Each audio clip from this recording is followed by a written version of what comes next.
بالله من الشيطان الرجيم. بسم الله الرحمن الرحيم. الحمد لله الذي لم يتخذ صاحبة ولا ولدا ولم يكن له شريك في الملك ولم يكن له ولي من الذل وكبره تكبيرا.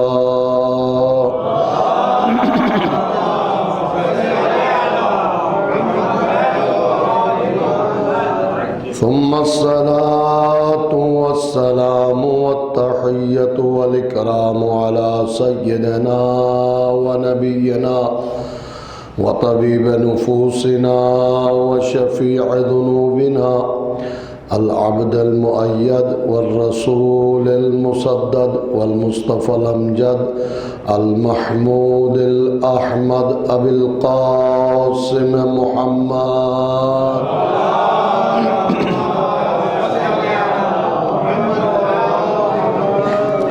وآل بيته الطيبين الطاهرين المعصومين المظلومين، لا سيما على إمام المنتظر والحجة الثاني عشر عجل اللهم له الفرج وسهل اللهم له المخرج واجعل لنا من أنصاره وأعوانه ورحمة الله على محبيهم ولعنة الله على أعدائهم أجمعين. أما بعد، فقد قال الله تبارك وتعالى في قرآن المجيد: بسم الله الرحمن الرحيم. وَلَقَدْ كَرَّمْنَا بَنِي آدَمَ وَحَمَلْنَاهُمْ فِي الْبَرِّ وَالْبَحْرِ وَرَزَقْنَاهُمْ مِنَ الطَّيِّبَاتِ وَفَضَّلْنَاهُمْ عَلَى كَثِيرٍ مِّمَّنْ خَلَقْنَا تَفْضِيلًا. صلوات اللہ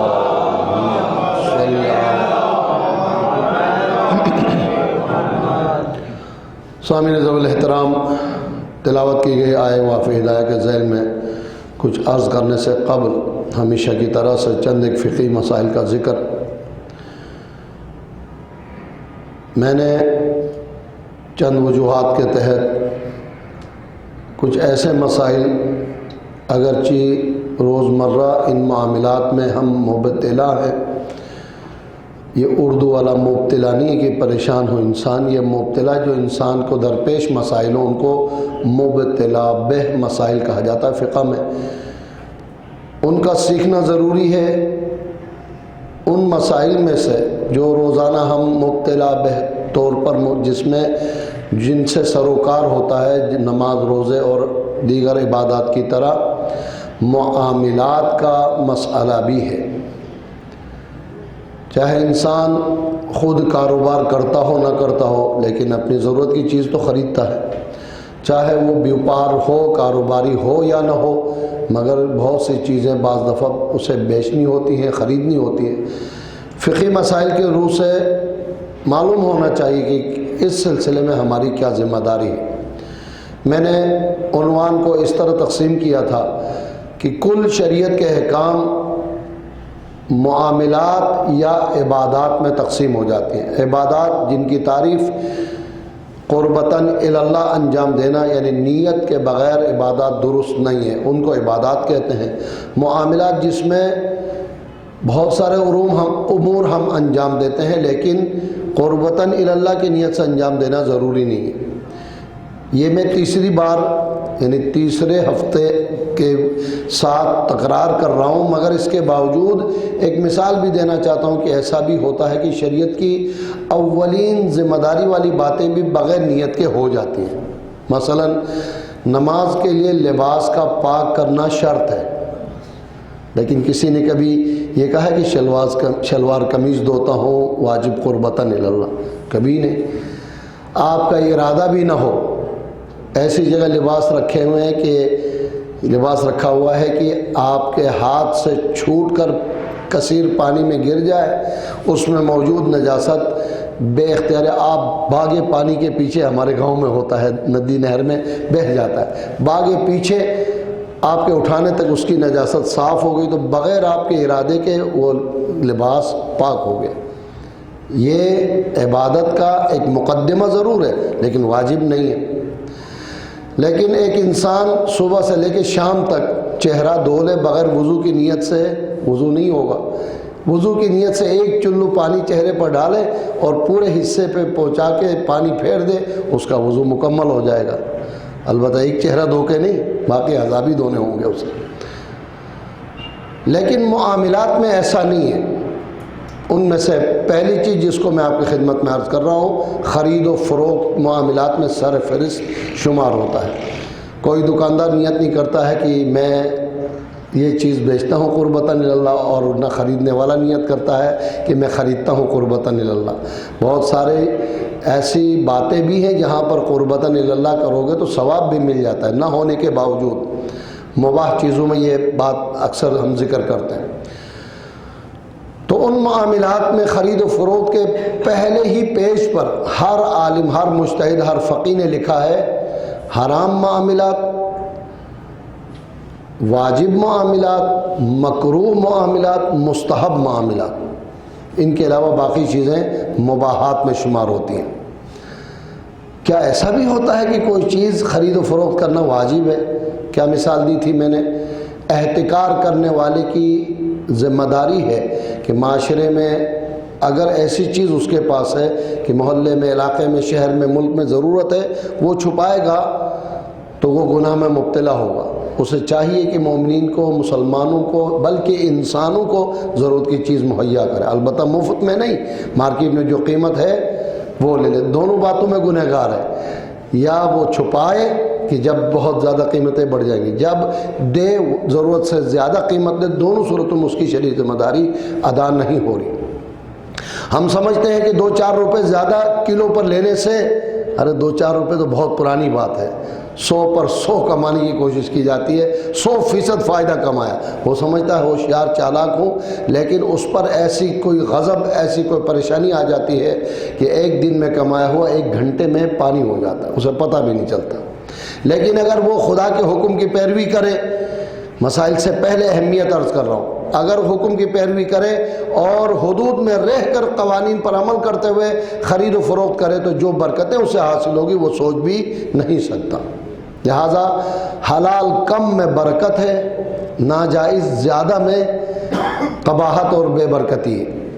لہٰذا حرام، مکروہ، مباح اور مستحب کاروبار، واجبات میں میں نے صرف احتکار کی بات کی ہے، اور بہت ساری چیزیں ہیں جو ضرورت کی چیز معاشرے میں ہو، آپ کے پاس موجود ہے، بیچنا واجب ہے۔ نہیں ہوگا، حاکم شرع ہو، شرعی حکومت قائم ہو، ظالم پولیس کی حکومت کی بات نہیں کر رہا ہوں، شرعی حکومت ہو تو زبردستی بھی آپ سے، حالانکہ کوئی چیخ کر کہہ سکتا ہے شریعت میری چیز زبردستی کیوں لے رہی ہے، یہاں پر زبردستی لے کر مارکیٹ کی قیمت کے مطابق بیچنا لازمی ہوگا، یہ کاروبار کرنا، یہ بیچنا واجب ہوگا۔ مکروہات میں بہت سی چیزیں آپ نے بھی سنی ہوں گی، میں ان باتوں کو ذکر کر کے آگے بڑھنا چاہتا ہوں تاکہ میں اگلی بات بھی عرض کر سکوں، یہ تقریباً ریکیپ کے طور پر عرض کر رہا ہوں۔ مثلا آپ سب نے سنا ہوگا کفن فروشی کا کاروبار اختیار کرنا مکروہ ہے اسلام۔ بچوں کو بتایا جائے کہ وجہ کیا ہے، وہ بیچارہ کفن کب بیچا جاتا ہے، اور ہر وقت انتظار میں رہے گا کہ کسی کا انتقال تو ہو جائے، میرا کفن بک جائے، لوگوں کے مرنے کی تمنا کرتا رہے گا، حالانکہ مر جائے تو کفن دینا واجب ہے۔ دیکھیں تم اچانک دوسری بات آ گئی۔ اسی طرح سے کسی کا کاروبار ہے تو ناراض نہیں ہو گیا، جائز طریقے سے کاروبار کرے، کوئی بات نہیں، مکروہ ہے نا زیادہ سے زیادہ، قصائی بننا مکروہ ہے، صحیح ہے۔ اسی طرح سے ایسے شخص کے ساتھ کاروبار کرنا، خرید و فروخت کرنا جو شریعت کی نگاہ میں لاؤبال ہو، لاپرواہ انسان ہو، اسے کوئی فرق نہیں پڑتا، حلال چیز خریدیں، حرام چیز خریدیں، جائز چیز دیں، ناجائز چیز دیں۔ بہت سے بچے پکڑے جاتے ہیں، دوسرے کے گھر سے لوہا اٹھا کے ٹنڈے والے کو بھیج دیتے ہیں، ان کو کیا پتا جائز ہے یا نہیں، وہ سمجھتے کہ ہمیں 2 روپے مل گئے بس کافی ہے۔ لیکن اگر سمجھا دیا جائے، ہوشیار بندہ ہو، اسے بتا دیا جائے کہ دوسرے کی چیز اٹھائی نہیں جا سکتی، تو انشاءاللہ پھر بات درست بھی ہو سکتی۔ اسی طرح سے مستحب گھر کے اور اپنے اہل و عیال کے ضروریات کو بہتر طریقے سے ادا کرنے کے لیے، یہ لفظ کیوں کہہ رہا ہوں، ویسے ہی ادا کرنا تو واجب ہے، نان نفقہ مہیا کرنا واجب ہے، آسانی، سہولت اور بہتر طریقے سے نان نفقہ مہیا کرنے کے لیے کاروبار کرنا مستحب ہی نہیں بلکہ افضل ترین کاروبار۔ ایک بار صلوات پڑھیں محمد وآلہ۔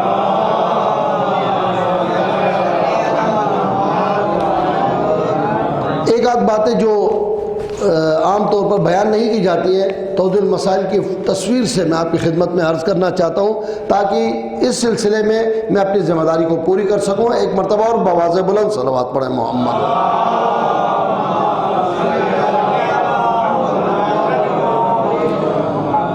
دو باتیں عرض کی، قصائی بننا، کفن فروش بننا، پست لوگوں سے معاملہ کرنا، لاؤبال افراد سے کاروبار کرنا۔ یہ پچھلے 2-3 درسوں میں ذکر کیا ہے، اذان صبح سے طلوع شمس کے درمیان تقریباً گھنٹہ سوا گھنٹے کا وقت ہوتا ہے، اس وقت کاروبار کرنا مکروہ ناپسندیدہ کام ہے۔ گندم اور جو کی خرید و فروخت کو اپنا پیشہ بنانا، آیت اللہ سیستانی کی توضیح المسائل سے عرض کر رہا ہوں، مکروہ ہے۔ البتہ روٹی کھانے کے لیے گندم خریدتے ہیں، آٹا خریدتے ہیں، وہ کوئی گناہ نہیں ہے، کوئی مکروہ نہیں ہے، بلکہ نان نفقہ مہیا کرنا واجب ہے۔ اسے پیشہ بنانا مکروہ ہے۔ دوسرا شخص کوئی چیز خریدنا چاہ رہا ہو، کراچی والوں سنو، ہمارا کاروبار اسی پر چلتا ہے، دوسرا کوئی شخص خریدنا چاہتا ہو تو اس کے خریدنے والی چیز میں عام زبان میں کیا کہتا ہے، ہاتھ لگانا، ٹانگ اڑانا، اس کا کاروبار خراب کرنا مکروہ کام ہے۔ ہمارا کام ہے، بلکہ 2 بندے رکھے جاتے ہیں، وہ کہتا ہے ہم 1000 روپے میں بیچیں گے، وہ کہتا ہے میں 1200 میں رہنے کے لیے تیار ہوں، تیسرا کہتا ہے 1300 میں خریدنے کے لیے تیار ہوں، اور وہ بیچارہ جو 900 کا خریدنے گیا تھا وہ اب 1300 پہ خریدنے پہ مجبور ہو جاتا ہے۔ یہ اس کے کارندے ہوتے ہیں۔ یا معاملہ الٹا ہے، بیچنے والے کا کام خراب کرنا ہے، وہ 1200 میں بیچنا چاہ رہا ہے اور قیمت بھی اتنی ہے، دوسرا کہتا ہے کہ میں 900 میں لوں گا، تیسرا کہتا ہے میں 800 میں لوں گا، جبکہ وہ اس کا کاروبار ہو سکتا ہے۔ یہ اس طرح سے اس کے کاروبار کو کسی بھی وجہ سے خراب کرنا خریدنے والے کا یا بیچنے والے کا مکروہ کام ہے۔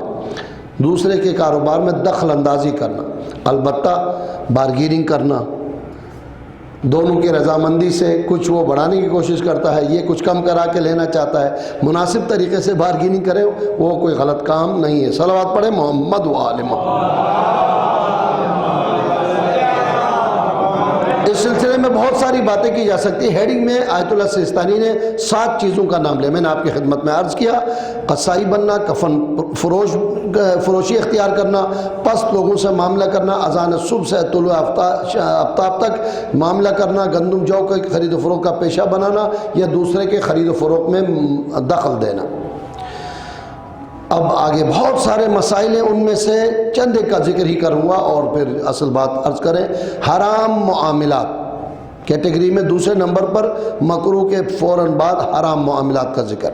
نمبر 1، نشہ آور چیزوں اور مشروبات کا خرید و فروخت کرنا۔ کیا بتاؤں، ایک جگہ سے گزر رہا تھا، یہ فقہی مسئلہ نہیں ہے، یہ آپ بیتی ہے، آپ بیتی ہے، واقعاً آپ بیتی ہے۔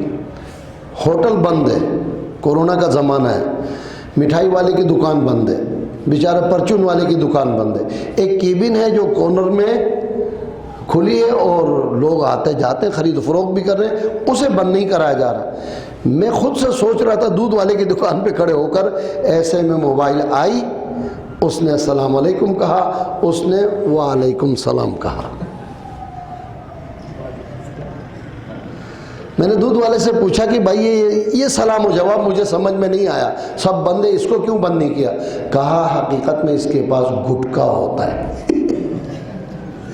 اچھا، یہ تو پورے شہر میں پابندی ہے، روز اخبارات میں سنتے ہیں اور واٹس ایپ پہ، فیس بک پہ کیا کیا آفیسرز کارروائیاں بتاتے ہیں، ادھر سے فیکٹری بند کرائی، اس سے کارروائی کی، ادھر مال ضبط کیا، ادھر آگ لگائی، سب یہ کیا ہوتا ہے؟ ارے قبلہ تمہیں نہیں معلوم، اس کو پولیس والے ہی لا کے دیتے ہیں، صرف یہ کہ شام کو ان کو چائے پانی چاہیے۔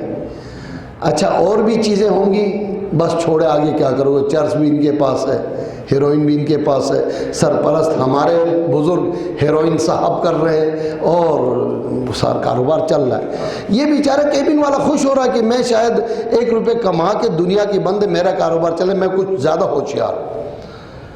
یہ قوم و ملت کے افراد کو، یہاں کچھ سنی کی بات نہیں، شیعہ کی بات نہیں، انسانیت کا تقاضا ہے۔ عقل ہے تو 1 روپے کے چکر میں، 2 روپے کمانے کے چکر میں انسانوں کو تباہ و برباد کرنا۔ اگر یہ انسان جو کیبن والا ہے ذرا ہمت کرے، ارے بھائی میں کم از کم یہ کام نہیں کر سکتا، کسی اور سے کام کرے، اگر یہ مر جائے تو اس کی ذمہ داری میری، اگرچہ میرے اہل و عیال میں سے نہیں ہے، اس کا نان نفقہ میرے اوپر، انشاءاللہ مرے گا نہیں، خدا اس کی مدد کرے گا۔ ہم سمجھتے ہیں کہ غلط کام کر کے، بس اب ایک پوری تفصیل ہے، صرف ہیڈنگ دیا ہے نشہ آور چیز اور حرام چیز کے خرید و فروخت کرنا۔ کیا کہیں، سارا معاملہ ہمارا انہی غلط چیزوں پر چلتا ہے۔ عیسائیوں کے لیے کافر ذمی کہا جاتا ہے، بات بدل جائے گی اگر میں اس طرف بات عرض کروں۔ کافر ذمی کے لیے حکم ہے کہ شریعت کے مطابق اگر وہ آپ کے ملک میں، اسلامی ملک میں رہ کر آپ کو، آپ کے اسلام کو، آپ کے دین کو نقصان نہیں پہنچا رہا، تو اس کے مذہب کے مطابق جو چیزیں اس کے لیے جائز ہے اس کو فراہم کی جا سکتی ہے۔ کلفٹن میں 1-2 دکانیں شراب کے عیسائیوں کے لیے، اور کیا کہنا شیعہ اور سنیوں کا جو وہاں رش ہوتا ہے کھولی تو عیسائیوں کے لیے۔ تو پچھلی دفعہ عرض کیا تھا نا، بعض دفعہ تو اس دکان کو پنجتن پاک کے نام پہ حدیث کے ساتھ تلاوت کر کے پھر فیتا کاٹنے کے لیے مولوی صاحب کو بلایا بھی جاتا ہے۔ مسلمان کہاں جا رہا ہے؟ کیوں محسوس نہیں کر رہا؟ اسے کیوں نظر نہیں آ رہی کہ یہ کام میں غلط کر رہا ہوں؟ کیا وہ انسان نہیں جانتا کہ یہ کام مجھ سے صحیح نہیں ہو رہا؟ سرفرست نشاور چیزوں کا ذکر کیا ہے۔ آج انسان نماز اور نماز کے مسائل سے اتنا واقف نہیں ہے جتنا نشاور چیزیں کہاں کہاں سے دستیاب ہو سکتی ہیں ہنر اور گر جانتا ہے۔ گر کہہ رہا ہوں، گر طریقے، اور کس کس طریقے سے۔ محلے میں ایک شخص آتا ہے، سفید داڑھی ہے ماشاءاللہ 1.5 فٹ کی، ٹوپی سر پر ہے، آپ کو لگے گا شاید مسجد میں نماز پڑھانے کے لیے پیش نماز صاحب تشریف لائے، وہ در حقیقت چرس کی ٹھیلی لا کے محلے میں شیعہ بچوں کو بیچنے کے لیے آتا ہے، اور اس کے کاروبار کو چلانے والے کوئی اور نہیں، شیعہ سنی مسلمان ہمارے فرزندان اس کے کاروبار کو چلا دے۔ کوئی بھی نہیں خریدے گا اس محلے میں، دوسری بار آئے گا وہ کاروبار اس کا نہیں چلے گا، کیوں آئے گا؟ ٹین ڈبوں والا بھی نہیں آتا ہے جب اس کو کچھ نہیں ملے، تو یہ محترم کاروبار کرنے والا کیوں آئے گا؟ دیکھنے میں ایسا لگے گا جیسا کہ حاجی صاحب نماز پڑھانے کے لیے تشریف لائے۔ یہ سلسلہ چل رہا ہے لبادہ اسلام کا اور خدمت کاروبار شیطان کا۔ کسی مبلغ نے مجھے اس سے مطلب نہیں کہ اس کا عقیدہ کیا کیا ہے، ایک بہت بہترین جملہ کہا ہے، اے سینے پہ ایام ازا کی گفتگو تھی، بہت برا لگتا ہے ہمارے شیعوں کو لیکن بات کتنا حقیقت پر مبنی ہے۔ اے حسین کے لیے سینے کو زور سے پیٹنے والوں، نام حسین کا لے کر کاروبار یزید کا چلا رہا۔ اگر 2 دکانیں لگا دی جائیں، میرے خیال میں مسائل کو یہاں روک دو، اصل اگلی بات شروع کرو۔ اگر 2 دکانیں لگا دی جائیں اور لگی ہوئی ہمیں نظر آئے کہ نہ آئے، ایک طرف حسینیت کا کاروبار چل رہا ہے، ایک طرف یزیدیت کا کاروبار چل رہا ہے، نعرہ حسینیت کا ہے، نعرہ ولایت علی کا ہے، اور ہماری دکانوں میں ہمارے کاروباروں میں سارا جو میٹیریل چلتا ہے وہ یزیدیت کی فیکٹری کا چلتا ہے۔ اس کے لیے کیا علاج ہونا چاہیے؟ آج جس آیت کو میں نے سرنامہ کلام کے طور پر تلاوت کرنے کا شرف میں نے حاصل کیا، اس کے بیچ میں ایک آیت ہے وَرَزَقْنَاهُم مِّنَ الطَّيِّبَاتِ، اے انسان ہم نے تمہیں محترم مکرم بافضیلت اشرف انسان بنا کر تمہارے لیے رزق طیب پاک رزق مہیا کیا ہے۔ ہو کیا گیا ہے تمہیں کہ حلال اور پاک چیز چھوڑ کر حرام اور نجس چیز استعمال کرتے ہو؟ ہم نے تمہارے لیے حلال استعمال دیا ہے۔ آیت بسم اللہ الرحمن الرحیم وَلَقَدْ كَرَّمْنَا بنی آدم، ہم نے بنی آدم بنی نوع انسان کو مکرم محترم باعزت قرار دیا ہے، مشرف اور صاحب وقار قرار دیا ہے۔ اشرف مخلوقات اسی کو کہتے ہیں نا انسان کو، اور اس کی نشانیاں یہ ہے کہ وَحَمَلْنَاهُمْ فِي الْبَرِّ وَالْبَحْرِ، انسان کے لیے ہم نے زمین بھی مسخر کی ہے، زمین پر راستے دیے، سمندر بھی مسخر کیے، سمندروں میں راستے دیے۔ ایک آدھا پاؤں بلکہ اس سے بھی چھوٹا پتھر کوئی سمندر کی سطح پر رکھ کر اسے تیرنے کا موقع دے سکتا ہے؟ ڈوب جائے گا۔ پانی کا کام ڈبونا ہے۔ خدا نے کتنا مسخر کیا ہے؟ 70,000 ٹن ایک جہاز، جس کے بارے میں میری ناقص معلومات کے مطابق 14 منزلہ جہاز ہے۔ 7 منزلیں پانی کے اندر ہوتی ہیں، 7 منزلیں سطح سمندر سے اوپر ہوتی ہیں۔ اس میں سامان لا دیے، اس میں انسانوں کو لوڈ کیجئے، کیا وزن ہوگا اس کا؟ اور وہ الحمدللہ ایک جگہ سے دوسری جگہ سمندر کے سینے کو چیرتا ہوا منزل مقصود پر بغیر کسی نقص پہنچا دیتا ہے۔ یہ اللہ تعالیٰ نے مسخر کیا یا میرا آپ کا کوئی کمال ہے کہ اس کام کو ہم کرتے ہیں؟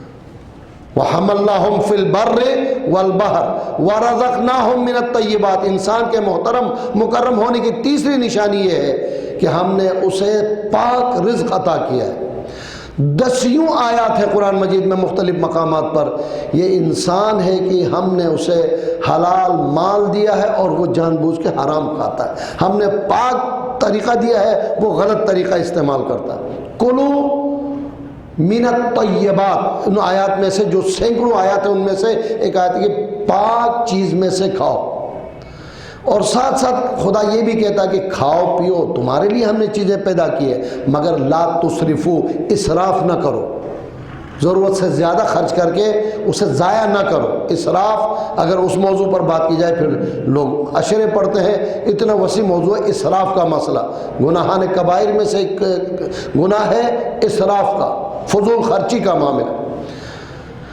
وَرَزَقْنَاهُمْ مِنَ الطَّيِّبَاتِ، ہم نے پاک چیز تمہیں عطا کی۔ وَفَضَّلْنَاهُمْ عَلَىٰ كَثِيرٍ مِّمَّنْ خَلَقْنَا تَفْضِيلًا، اے انسان ذرا محسوس تو کرو، ہم نے تمہیں کثیر مخلوقات پر افضل ترین مخلوق قرار دیا ہے۔ اشرف المخلوقات سپرلیٹو ڈگری ہے، ہمارے افعال و تفضیل کہتے ہیں عربی میں، اور عام زبانوں میں سپرلیٹو ڈگری، یعنی کسی کی فضیلت کو بیان کرنے کے لیے اس سے بڑھ کر کوئی جملہ استعمال نہیں ہو سکتا۔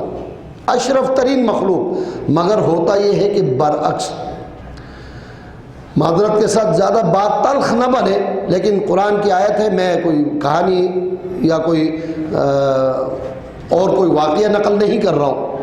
ایک طرف خدا نے انسان کی تعریف اس طرح بیان کی کہ ہم نے محترم مکرم قرار دیا، زمینوں میں، ہواؤں میں، سمندروں میں اس کو راستہ دیا، چیزیں وَسَخَّرَ لَكُمْ مَا فِي السَّمَاوَاتِ وَمَا فِي الْأَرْضِ، تمہارے محترم مکرم ہونے کی نشانی ہے کہ زمین و آسمان کی ہر چیز ہم نے تمہارے لیے مسخر کی ہے، تمہارے قابو میں رکھا ہے۔ انسان اتنا کمزور ہے کہ بلی کو بھی قابو نہیں کر سکتا، چیزیں پھیرنے کے لیے قابو کریے اللہ نے مسخر کیا ہے۔ منو تو معلوم ہے گاڑی سمیت جب جانور بھاگے تو پھر پورے شہر میں ایک ڈنڈورا پیٹنا پڑتا ہے کہ کیا ہوا، بچے اس کے پیچھے پھر جلوس نکالتے، مسخر کیا ہے۔ لیکن اس کے ساتھ سوچنا پڑے گا کہ جب ایسا ہے، اتنا محترم ہے، اتنا مکرم ہے، یہ انسان غافل کیوں بنتا ہے؟ اگلی آیت آپ کی خدمت میں عرض کروں اور منزل مقصود تک اذہان کو متوجہ کروں۔ وَلَقَدْ ذَرَانَا لِجَهَنَّمَ، ایک اور مقام پر قرآن میں ارشاد ہوتا ہے لِكَثِيرٍ مِّنَ الْجِنِّ وَالْإِنسِ، جنوں اور انسانوں میں سے کثیر افراد کے لیے ہم نے جہنم کی آگ کو تیار کیا۔ کیوں بھائی؟ ان کی غلطی کیا ہے؟ ابھی تو عرض کر رہے تھے یہ محترم مکرم اور بافضیلت انسان ہے، مخلوق ہے، آخر اس کے لیے کیوں جہنم تیار کی، اسے آگ میں کیوں جلایا جائے گا؟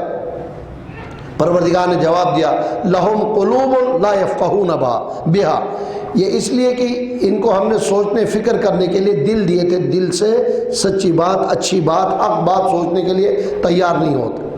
وَلَهُمْ آذَانٌ لَا يَسْمَعُونَ بِهَا، کان ہے لیکن حق بات سننے کے لیے آمادہ نہیں ہے، اور جو باتیں سنتے ہیں ان کی وجہ سے پوری شب بیداری ہو جاتی ہے، حق بات ایک بھی سننے کے لیے تیار نہیں۔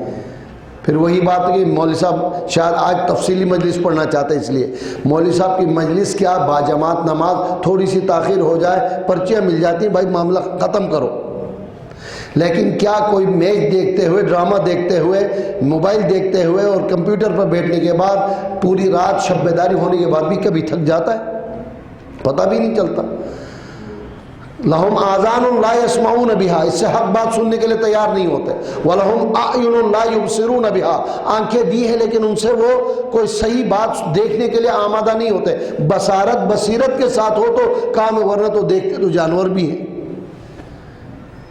نتیجہ کیا نکلا؟ وہی مکرم محترم انسان جس کے لیے ہر چیز مسخر کی تھی، خدا خود ارشاد فرماتا ہے پھر اولئک کالانعام، دل نہ سوچنے والا ہو، آنکھ نہ دیکھنے والا ہو، کان نہ سننے والا ہو، یہ انسان جانور بن گیا، انعام چوپایا بن گیا۔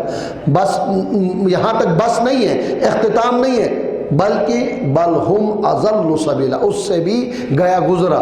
یہ کیسے ممکن ہے کہ انسان گیا گزرا بن جائے؟ اگر اس احترام، اس مکرم اور فضیلت کی بات کرے اور انسان واقعاً اللہ والا بندہ بن کر چلے تو آسمان کے فرشتے اس کے غلام بن جاتے ہیں۔ حور و غلمان کو ہم تمہارے لیے خدمت گزار قرار دیں گے، دنیا میں بھی بن جاتے ہیں۔ رحمتیں برکتیں اس لیے ہوتی کہ فرشتے غائبانہ طریقے سے رحمت کی دعا کرتے ہیں، مغفرت کی دعا کرتے ہیں، کام میں ہاتھ بٹاتے ہیں، تبھی انسان کو برکتیں ملتی ہیں۔ بہت سارے امور ہیں جن کی وجہ سے فرشتوں کا نزول بند ہو جاتا ہے، رحمت کا دروازہ بند ہو جاتا ہے، پھر پریشانیاں اولئک کالانعام بل ہم اضل سبیلا۔ اس لیے کہ جانور اس لیے برا کہ بیچارے کو عقل ہی نہیں ہے، اسے کیا پتہ کہ جو چیز میرے سامنے رکھی ہے وہ میرے لیے حلال ہے کہ حرام ہے، یہ میرے لیے کوئی زہریلی چیز ہے یا یہ کہ فائدہ مند ہے۔ انسان، مولا علی کے کلام کے ذیل میں عرض کر رہا ہوں، انسان اس جسم کی حفاظت کے لیے کہیں میرے شوگر نہ بڑھا دے، مٹھاس بھی چھوڑ دیتا ہے، کہیں بلڈ پریشر بڑھ نہ جائے، نمکین کو بھی چھوڑ دیتا ہے، کہیں کولیسٹرول نہ بڑھ جائے، چکنائی کو چھوڑ دیتا ہے، وہاں کذا دیگر۔ لیکن امام فرماتے کتنا عجیب انسان ہے کہ فانی جسم کی حفاظت کے لیے دسیوں اہتمامات ہے، لیکن ہمیشہ باقی رہنے والی روح کی غذا اور اس کے اہتمام کے لیے کسی گناہ، کسی غلط کام سے پرہیز نہیں کیا جا رہا۔ تو ان کی آنکھیں تو ہیں، کام کی نہیں ہیں۔ سورہ انعام میں لفظ کو بدل کر کچھ اس طرح سے کہا، الہم ارجل یمشون بہا، یہ انسان کیا اس کے پاس پاؤں ہے جس سے وہ چلے؟ اس کا مطلب ہے کہ پاؤں کو جس طرف چلانے کے لیے دیا ہے نہیں چلا رہا ہے۔ خدا تنزیتاً کہہ رہا ہے کہ اس کے پاؤں کے ٹوٹ گئے ہیں، یہ معذور ہو گیا، کیا یہ نیکی کی طرف چلتا کیوں نہیں ہے؟ وَلَهُمْ أَعْيُنٌ لَا يُبْصِرُونَ بِهَا، کیا اس کو آنکھیں نہیں ملی، دیکھتا کیوں نہیں ہے؟ وَلَهُمْ آذَانٌ لَا يَسْمَعُونَ بِهَا، الہم سوال کے اندر کیا تمہیں کان نہیں ملے، حق بات سنتے کیوں نہیں ہو؟ بس اگر ایک انسان ان اعضاء و جوارح کے لیے جن کے ذریعے سے انسان کسب علم کرتا ہے، آنکھ سے دیکھ کر حق اور باطل کو پہچانتا ہے، کان سے سن کر صحیح اور غلط میں تمیز کرتا ہے، دل سے سوچ کر غلط اور صحیح میں امتیاز کرتا ہے، اگر یہ کام نہ کرے پروردگار کہتا ہے یہ جانور بن گیا، بلکہ اس سے بھی گیا گزرا بن گیا۔ خلقت کی بات کی قرآن نے ایک مقام پر، واللہ اخرجکم من بطون امہاتکم لا تعلمون شیئا، جو حقیقت ہے وہ حقیقت ہے۔ ہم نے، یعنی اللہ فرماتا ہے اللہ نے، تمہارے رب نے ہر انسان کو ماؤں کے بطن سے اس حالت میں پیدا کیا ہے کہ اسے کچھ بھی نہیں معلوم تھا، جاہل پیدا ہوا تھا۔ ایسا ہی ہوا نا، یا یہ کہ ماسٹر کی ڈگری لے کر آیا ہے، مولوی بن کے آیا، ایسا کچھ نہیں ہے۔ پھر ہم نے اسے کوڑا اندھا نہیں رکھا ہے، اندھیرے میں نہیں رکھا اسے، ہم نے بے شک جاہل پیدا کیا ہے، جب پیدا ہوا تھا کچھ نہیں جانتا تھا۔ واللہ اخرجکم من بطون امہاتکم لا تعلمون شیئا، لیکن ساتھ میں خدا نے اسے سوچنے کے لیے دل، دیکھنے کے لیے آنکھ اور سننے کے لیے کان عطا کیا، لعلکم تشکرون، تاکہ ان کے ذریعے سے حق کو سنے، نیکی کا راستہ اختیار کرے اور خدا کا شکر گزار بندہ بنے۔ درود پڑھے محمد و آل محمد۔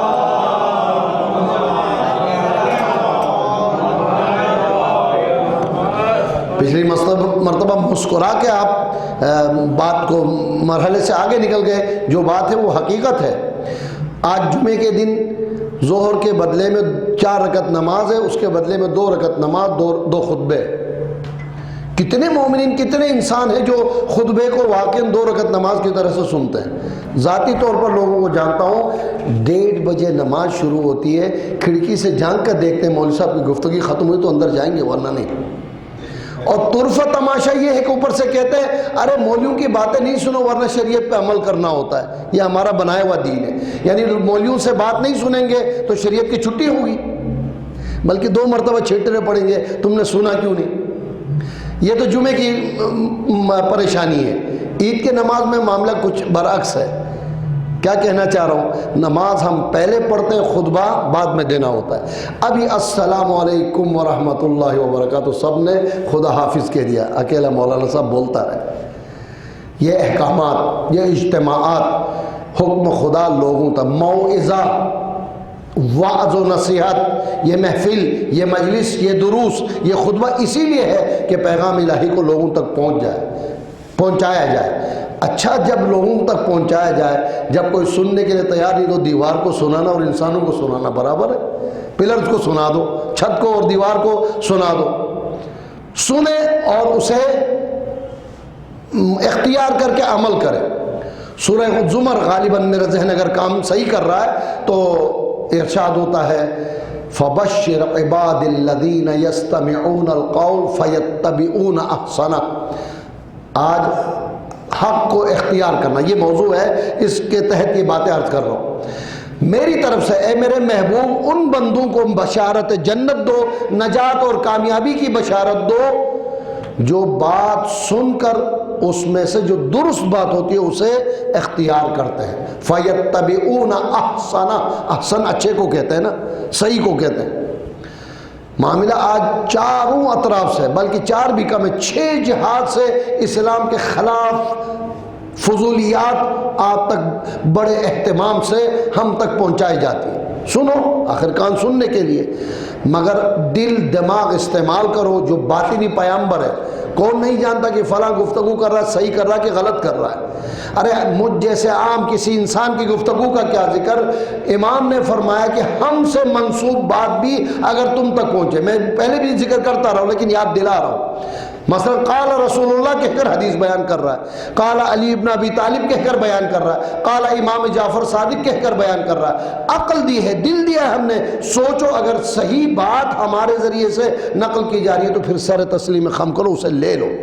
لیکن ہمارے نام سے بھی کوئی غلط بات منسوب کر کے پیش کی جا رہی ہے، فَضْرِبُوهُ عَلَى الْجِدَارِ، رکھو نہیں کہہ رہے، اٹھا کے پھینک دو، دیوار پر رکھو. ہمارے نام سے غلط کام کیوں ہم تو قرآن کے خلاف کبھی بات نہیں کر سکتے. یہ ساری باتیں عمل عقیدہ جہاں جہاں ان الذین آمنوا کہا ہے بلا فصل 10 یوں مقامات پر وعاملوا صالحات کہا گیا. اور ہم کہتے ہیں کچھ نہیں یار، کلمہ پڑھو انشاءاللہ دل صاف کرو اور چھلنگ مار کے جنت چلے جاؤ. یہ قرآن کے خلاف ہے. اچھا میں پھر خدا سے تمہیں بدظن کرنا نہیں چاہ رہا. خدا کسی پر رحم و کرم کرے اور کسی گنہگار کو سارے گناہ معاف کر کے جنت بھیجے، میرا کیا نقصان ہوگا؟ میرے گھر اور میرے پلاٹ میں بھیجے گا؟ نہیں. لیکن طریقہ ہے، اصول ہے، قانون ہے. قانون یہ ہے کہ خدا نے قرآن انبیاء، اولیاء، اوصیاء اور علماء غیبت کبریٰ کا زمانہ، علماء کے ذریعے سے، مجتہدین فقہا کے ذریعے دین پہنچائی ہے. ہماری آپ کی ذمہ داری ہے کہ دل سے سنے، کان سے سنے، آنکھ سے دیکھے اور سوچے صحیح کیا ہے غلط کیا ہے اور اسے اختیار کرے تاکہ انسان نجات پائے. اگرچہ میرے موضوع کے مطابق نہیں ہے. آج مجتہد کی بات کو رد کرنے کے لیے ایک بہانہ ڈھونڈا گیا ہے اور کتنے سادہ لوگ افراد اسے سن کر کہتے ہیں ہاں یہ تو بات صحیح کر رہا ہے. مثلا فقہ جعفری میں کم از کم یہ عقیدہ ہے کہ کسی معصوم کے بغیر ہم کسی کو نبی نہیں مانتے، عصمت کے بغیر کسی کو ہم امام نہیں مانتے. ورنہ لوگوں کے ساتھ جھگڑا کیوں ہوتا؟ معصوم ہونا شرط ہے. لیکن غیبت کبریٰ میں جب نبی اور امام نہ ہو تو ہم کہتے ہیں نائب امام مجتہد کی بات مانے، کہتے ہیں ہم کسی غیر معصوم کو ولی نہیں مانتے. یہ ولی فقیہ گالی کا نام نہیں ہے. یہ غلطی اس لیے ہوتی کہ ہم نے درمیان سے بات شروع کی ہے. اگر بات میں سمجھا سکوں، بہت اہم پوائنٹ آپ کی خدمت میں عرض کرنا چاہتا ہوں. آپ ذرا شروع سے بات کریں. رب کریم خالق کائنات جیسا کوئی بھی انسان ہو سکتا ہے؟ سوال ہے میرا. ہو سکتا ہے؟ بالکل نہیں. نبی اور اولیاء، اوصیاء، ائمہ خدا کے برابر ہو سکتے ہیں. اگر ایسا کوئی عقیدہ ہے تو آپ شیعہ اور تشیع کے مذہب سے کم از کم نہیں. فقہ جعفری صاحب کا آپ کا تعلق نہیں ہے. خدا خدا ہے، رسول رسول ہے، امام امام ہے. 1,24,000 انبیاء جس ذات گرامی کے صدقے میں بھیجے گئے، پیشن گوئی کے طور پر بھیجے گئے، ان کو ذات گرامی ہے محمد مصطفیٰ صلی اللہ علیہ وآلہ وسلم.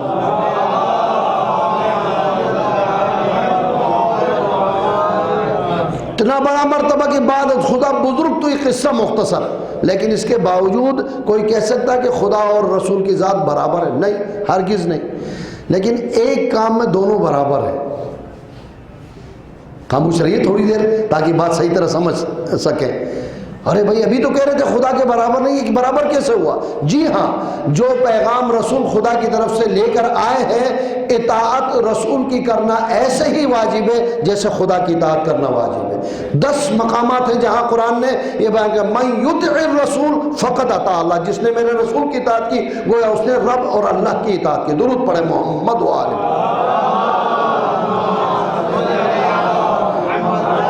بالترتیب۔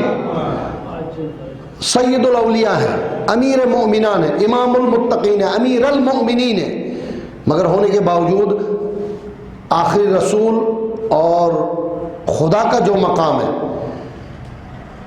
علی ان کے برابر ہے؟ پھر تو ہم میں اور مزاروں میں نعرے لگانے والے برابر ہو گئے؟ نہیں، بالکل نہیں۔ خدا خدا ہے، رسول رسول ہے، اور امام امام ہے۔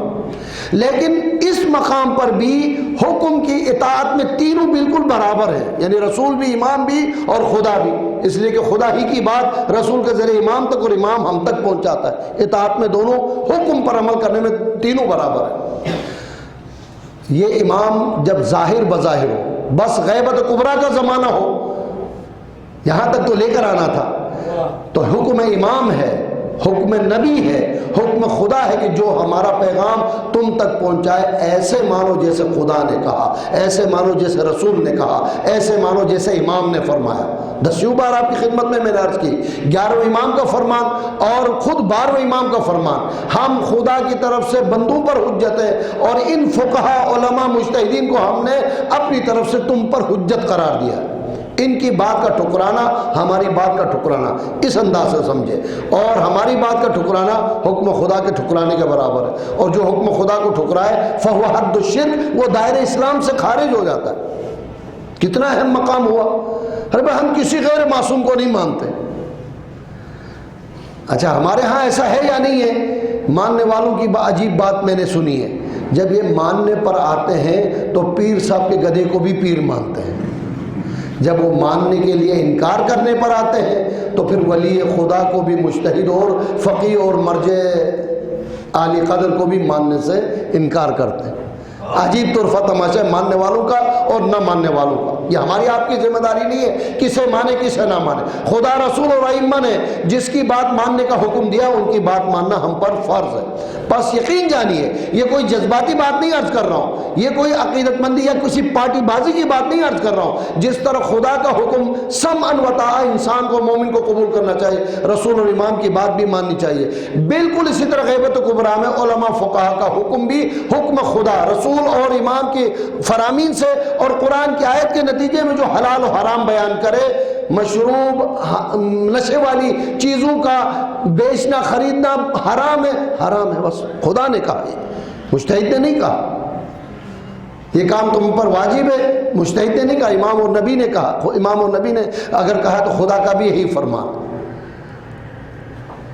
لیکن انسان دل، دماغ، آنکھ اور عقل کو سننے کے لیے آمادہ کرے۔ لہم قلوب لا یفقہون بہا ولہم آذان لا یسمعون بہا ولہم اعین لا یبصرون بہا اولئک کالانعام بل ہم اضل سبیلا۔ صلوات پڑھیں بآواز بلند محمد و آل۔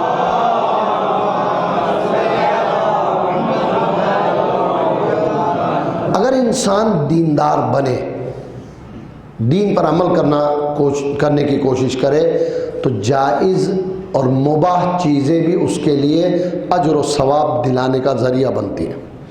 موضوع کے مطابق تو نہیں ہے لیکن مثال اچھی مثال ہے، سمجھ میں آنے والی بات ہے۔ بعض دفعہ ہم کام کرتے ہیں لیکن وہ نیت صحیح نہ ہونے کی وجہ سے شاید ثواب ملے نہ ملے، مشکل ہو جاتا ہے۔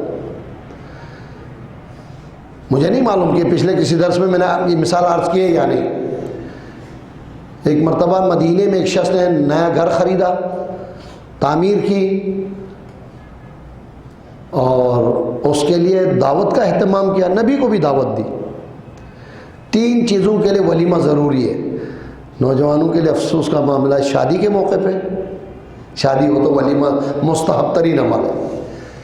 حج کر کے آؤ، اللہ نصیب کرے سب کو، زیارت کر کے آؤ، ولیمہ مستحب ہے. تیسرے نمبر پر نیا گھر تیار ہو جائے تو ولیمہ برکتیں بلائیاں ہیں، اچھائیاں ہیں. یا رسول اللہ آپ کا حکم ہے، میں نے گھر خریدا، ولیمے کا اہتمام ہے، آپ کو دعوت دی جاتی ہے. رسول اصحاب کے ساتھ تشریف لے گئے، کھانا کھاتے ہوئے ادھر ادھر دیوار پہ نظر کی، دیکھا سامنے کھڑکی بنائی ہوئی ہے. اشارہ ادھر نہیں کرنی چاہیے، ادھر کھڑکی بنانی چاہیے، امام برگاہ اس طرف ہے. اس لیے رسول جانتے تھے کیا معاملہ ہے، پوچھا کہ آپ نے یہ کھڑکی کیوں بنائی ہے؟ یہ کچھ سوال ہے، کھڑکی کیوں بنائی ہے؟ یا رسول اللہ یہاں سے ہوا اور روشنی کا گزر ہو. رسول نے مسکرا کر جواب دیا، کاش آپ نے بجائے ہوا اور روشنی کے اس نیت سے بنائی ہوگی کہ چونکہ مسجد نبی اس طرف ہے، ادھر کھڑکی بناؤ، وہاں سے مسجد کی آواز آئے، اذان کی آواز آئے اور آواز سن کر نماز کے لیے جاؤ تو روشنی اور ہوا آپ کو مفت میں مل جاتی. اب ہوا اور روشنی تو مل جائے گی، اذان کا کوئی ثواب تمہیں ملنے والا نہیں ہے. ہم کبھی دین کو صحیح طریقے سے نہیں سمجھتے، نیکی کرنے کے بعد بھی کہیں لڑک جاتے ہیں، پھسل جاتے ہیں، لغزش ہو جاتی ہے. لہذا مومن کی اہم ترین ایک نشانی ہے کہ کثیر عمل کمال نہیں ہے، کم عمل بھی ہو تو وہ للہ، خدا کے لیے کام ہو. تو جو اس کے مطابق جو فضیلتیں ہیں نا وہ تمہیں ضرور حاصل ہوں گی. بس میں پچھلے چند دنوں سے یہی عرض کر رہا ہوں کہ اگر ایک کام ایسا ہو کہ صرف اللہ کی خوشنودی حکم خدا کے مطابق انجام دو تو دنیاوی جتنے فوائد ہیں وہ انشاءاللہ اللہ مفت میں آپ کو عطا فرمائے گا. صلوات پڑھیں محمد وآلہ.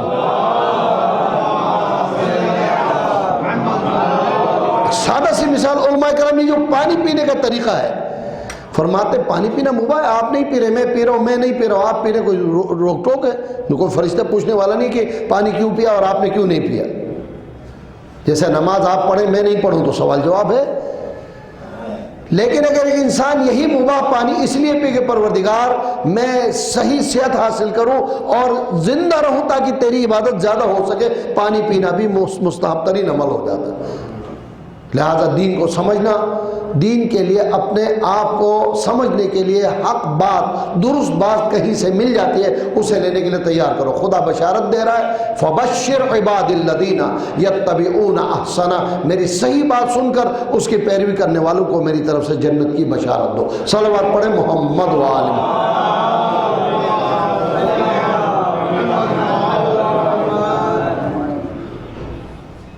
کیونکہ مسائل تھے انبیاء کے، ائمہ کے، اور قرآن، تورات، زبور، انجیل، صحف سماوی کے ذریعے سے بتانے کے باوجود یہ انسان کوتاہی کر سکتا تھا. لہٰذا ائمہ معصومین نے ہر طرح کی قربانی دے کر دین سمجھانے کی کوشش کی.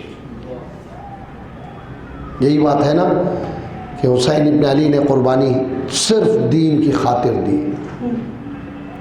مقصد حسینی کو کمزور کرنا مقصد نہیں، ہدف ایک کچھ اور بھی ہو سکتا ہے، لیکن میں ایک عنوان کے تحت عرض کر رہا ہوں، ان کان دین محمد لم یستقم الا بقتل.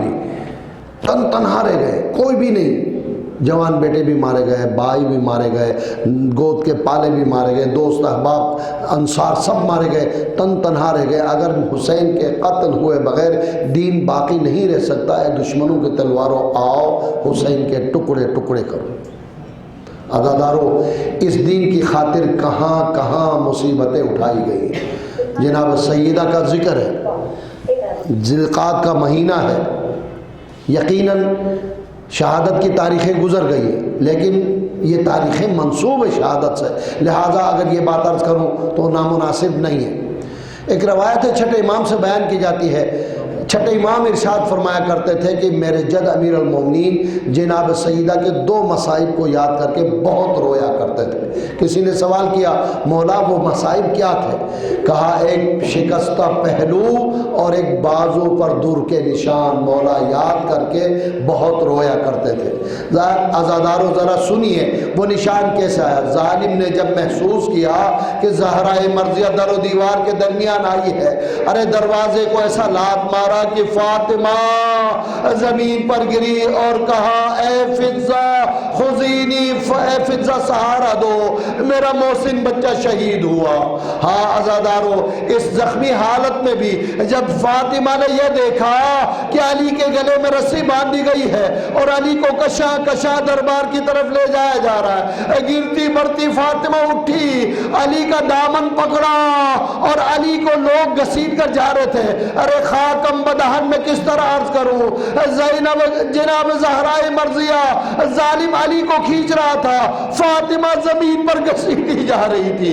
جب ظالم کو اندازہ ہوا کہ فاطمہ ہاتھ نہیں چھوڑے گی، ایک مرتبہ در اٹھایا اور زہرائے مرضیہ کے شانے پر مارنا شروع کر دیا۔ جب زہرائے مرضیہ کے ہاتھ چھوٹے اور ایک آواز بلند کی، اے ابوالحسن اللہ کے حوالے۔ ہائے عزادارو، یہ کربلا کے لیے مقدمہ کربلا بنا۔ یہی مثال کربلا میں بھی پیش ہوا، جب ظالم سب سے چادریں چھین کر چلا گیا، اب کوئی باقی نہ تھا۔ ظالم کہتا مجھے کچھ نہیں ملا، جا کر ایک چیز میں میری نظر میں تھی، ثانیہ زہرا کے سر پر عصمت و طہارت کی چادر تھی، میں اسے چھیننا چاہ رہا تھا۔ زینب نے اس مضبوطی سے پکڑا تھا کہ چادر چھین نہ سکا، کمر سے دور نکالا اور ایک مرتبہ ثانیہ زہرا کے ہاتھوں پہ مارنا شروع کیا۔ زینب کبریٰ کے ہاتھ زخمی ہوئے، خون جاری ہوا، چادر ٹوٹی۔ جب ظالم نے چیتا، فریاد کرنے لگی، ہائے عصمت و طہارت کی چادر زینب کبریٰ، اب کوفہ و شام سفر کرے تو کیسے؟ اللہ ولعنت اللہ علی الظالمین وَسَيَعْلَمُ الَّذِينَ ظَلَمُوا أَيَّ مُنْقَلَبٍ يَنْقَلِبُونَ۔ پروردگار ہمارے اس قلیل توسل کو اپنی بارگاہ میں قبول فرما، بانین مجلس حاضرین مجلس کی حوائج شرعیہ کو پورا فرما۔ پروردگار بیماری وبا پریشانی کا زمانہ ہے، پھر دوبارہ بیماری اور وباؤں کے آنے کی سے خوف دلایا جا رہا ہے۔ پروردگار مرض بھی تو ہی دیتا ہے اور شفا بھی تو ہی دیتا ہے۔ بحق محمد و آل محمد ہر مومن، ہر مسلمان، ہر انسان کو ہر وبا، ہر بیماری سے نجات عطا فرما، بیماروں کو شفا کلی عنایت فرما، بے روزگاروں کو روزگار فراہم فرما، ہمیں رزق حلال کھانے اور حاصل کرنے کی توفیق عنایت فرما۔ پروردگار عالم اسلام کو سر بلند فرما، دشمنان دین، دشمنان مذہب کو نیست و نابود فرما۔ پروردگار اپنے آخری حجت کے ظہور میں تعجیل فرما، قلب مبارک امام کو ہم سے راضی و خوشنود فرما۔ پروردگار ہمارے اور ہمارے مرحومین کے تمام گناہان کبیرہ و صغیرہ کو معاف فرما، مرحومین کو اعلیٰ علیین میں مقام عنایت فرما۔ جملہ تمام مرحوم مومن مومنات، شہداء اسلام، حاضرین کے تمام مرحومین، کتنے شہداء کی شہادت کی تاریخیں ہیں، قاسم سلیمانی، ہمارے آغا شہید ضیاء الدین اور دیگر علماء قائدین مومنین کرام کی شہادت جو شہید ہوئے، ان سب کے اصالہ ثواب کے لیے بالخصوص آیت اللہ خوئی آیت اللہ خمینی رحمۃ اللہ علیہ، مولانا سید محمد علی حسینی، شہید ڈاکٹر عباس حیدر، مرحوم محمد افضل قزل باش ابن محمد قاسم جان، مرحوم انور جہاں بنت قاسم جان، مرحوم زاہد علی ابن جواد علی، مرحوم سید اقبال حسین ابن سید محمد نقوی، آپ تمام حضرات کے مرحومین اس ادارے کے ہر خدمت گزار کے اگر وہ گزر گیا ہے تو اس کے لیے، اگر موجود ہے تو ان کے تمام مرحومین کے لیے رحم اللہ من قرأ الفاتحہ۔ بسم اللہ۔